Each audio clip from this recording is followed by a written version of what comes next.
মানিকগঞ্জ শিবালয় উপজেলা আড়ুয়া ইউনিয়ন ৪, ৫ ও ৬ নং ওয়ার্ড বিএনপির উদ্যোগে বাংলাদেশ জাতীয়তাবাদী দল বিএনপির ভারপ্রাপ্ত চেয়ারম্যান তারেক রহমান কর্তৃক ঘোষিত রাষ্ট্র কাঠামো মোতায়েনের ৩১ দফা প্রচারণা ও পথসভা অনুষ্ঠিত হয়েছে।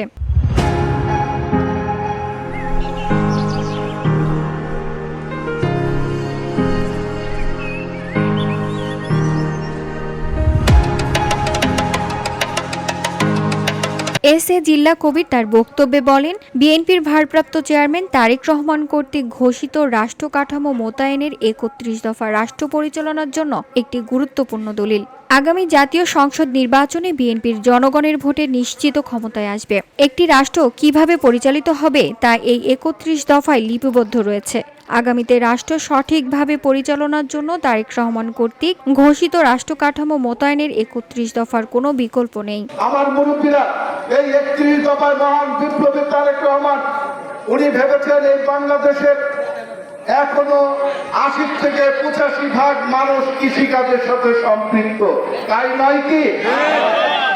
এই কৃষিকাজের সাথে যারা সম্পৃক্ত তাদের ভাগ্যের পরিবর্তন হইলে এই বাংলাদেশের ভাগ্যের পরিবর্তন হবে।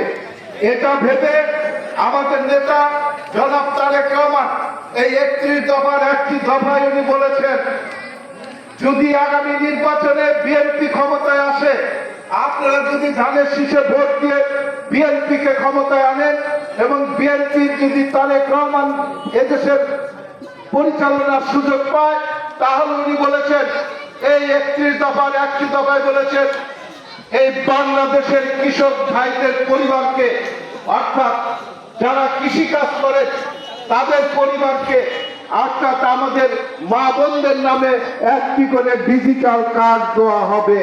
এ সময় উপস্থিত ছিলেন আড়ুয়া ইউনিয়ন বিএনপির সাধারণ সম্পাদক সুরুজ মিয়া। প্রধান অতিথি হিসেবে উপস্থিত ছিলেন বিএনপির জাতীয় নির্বাহী কমিটির সদস্য ও বিএনপির সাবেক সাধারণ সম্পাদক এস.এ. জিল্লা কবির। বিশেষ অতিথি হিসেবে উপস্থিত ছিলেন শিবালয় উপজেলা বিএনপির সভাপতি রহমত আলী লাবলু, সাধারণ সম্পাদক হাজী মিরাজুল রহমান লিটন, সাধারণ সম্পাদক মোহাম্মদ নাসির উদ্দিন, উপজেলা যুবদলের আহ্বায়ক মোহাম্মদ হোসেন আলী সহ বিএনপির বিভিন্ন অঙ্গ সংগঠনের নেতৃবৃন্দ।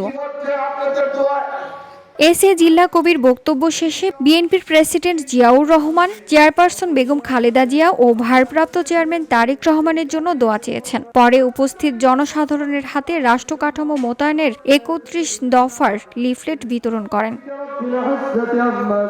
VOD Bangla news desk.